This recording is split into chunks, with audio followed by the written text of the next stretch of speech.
Hello comic fans, it's me again, ElectroVenom. And today we got something special. Today we have an original DC comic character today in our philosophy. But who is it, you ask? Well, today we're going over the philosophy and the ideals of a special character in the DC universe. Today, we're exploring the nihilism of DC's Dr. Manhattan.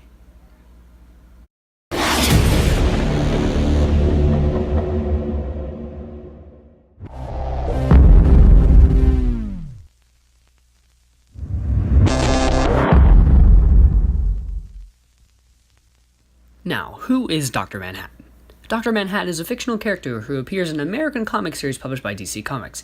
He debuted in the graphic novel miniseries Watchmen, published by Alan Moore and Dave Gibbons. Originally Jonathan Osterson, a nuclear physicist, he was transformed into one of the most supreme beings in DC Comics after initially being disintegrated in an intrinsic field subtractor and later reconstructing himself. He's the only character in the team of Watchmen that actually has superpowers, considering no one else on the team has powers. Rorschach, Owlman, nor Silk Spectre have powers, only Ozymandias being a ruler, and Dr. Manhattan being the only one to have actual abilities, as seen here.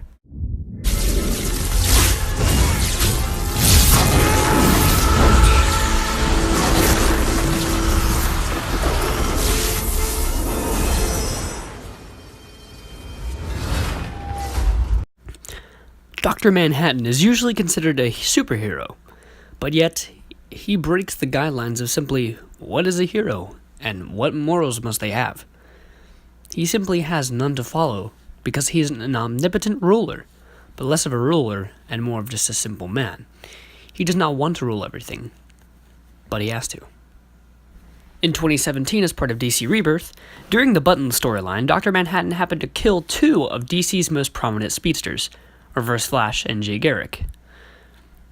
Having found the Button during time of the Flashpoint Paradox, and him removing 10 years during that time, he had to kill Reverse Flash, because Reverse Flash was making time events and trying to find the God, which was Dr. Manhattan himself, and ended up killing Reverse Flash by simply mutilating him into a skeleton. For Jay Garrick, he simply just erased him from existence during the time, and caused him to not exist inside of the DC universe.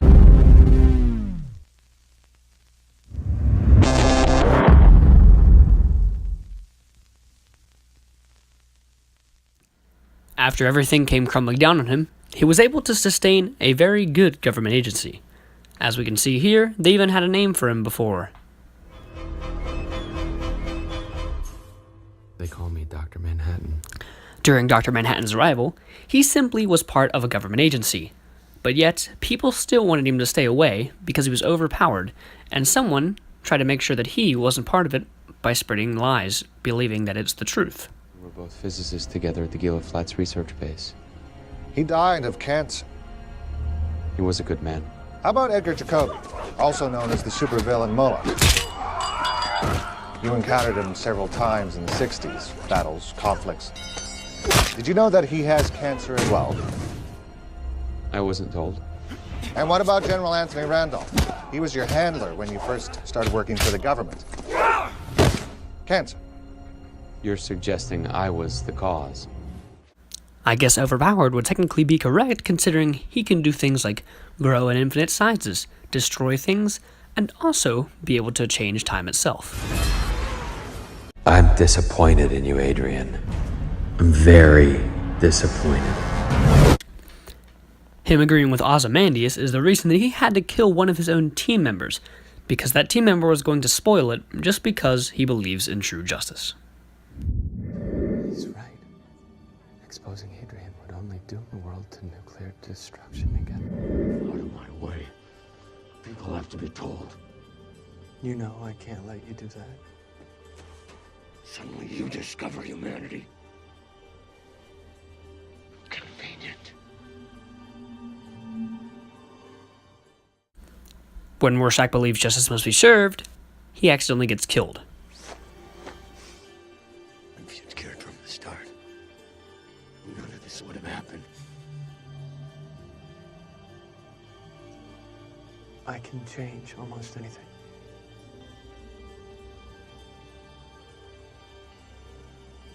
But I can't change human nature.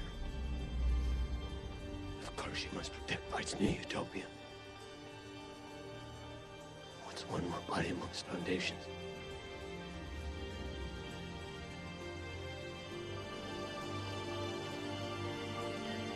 What are you waiting for? Do it.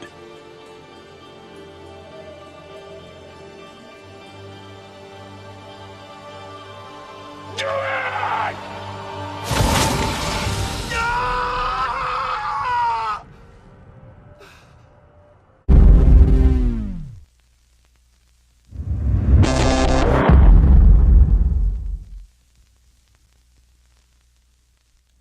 When it comes to philosophy, John's father confronted him with the undeniable facts of the theory of relativity.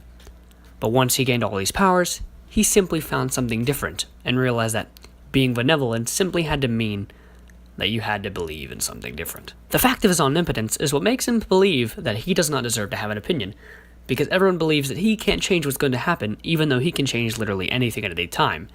And that's why Rorschach gets in a fight with him, is because he believes that he cannot change what he has done already. Now that this has happened, he believes in something different, that he can only realize that there is such a thing as time and the meaningless of everything around him. And that's why he becomes someone we call the existential nihilist. Existential nihilism is the philosophical theory that no intrinsic value or meaning exists in humanity. The only other thing Dr. Manhattan has is the respect of the universe. Existential nihilism suggests that a human being or single event is insignificant, without purpose, or unlikely to change the totality of existence itself. According to the theory, each individual is an isolated being born into the universe without knowing why, yet compelled to invent meaning. The inherent meaninglessness of life is largely explored in the philosophical school of externalism, where one can potentially create their own suggestive meaning or purposes. All types of nihilism, existential nihilism has created the most literary and philosophical attention. We can take this from a man named John Paul Sartre, the author of Being and Nothingness, wrote in his essay Existentialism and Humanism. You may follow his quote to want to know what's going to happen. What do we mean by saying that existence precedes essence? We mean that man first of all exists, encounters himself and surges up in the world, and defines himself afterwards.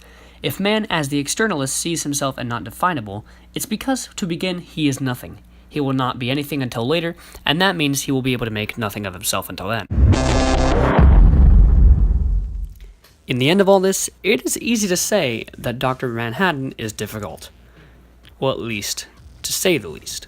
The ideological struggles between him, Ozymandias, and the rest of the Watchmen is what makes him so hard to understand, is that, compared to the rest of them, who are human beings without powers, he's an omnipotent godlike figure who has the ability to do practically anything at will.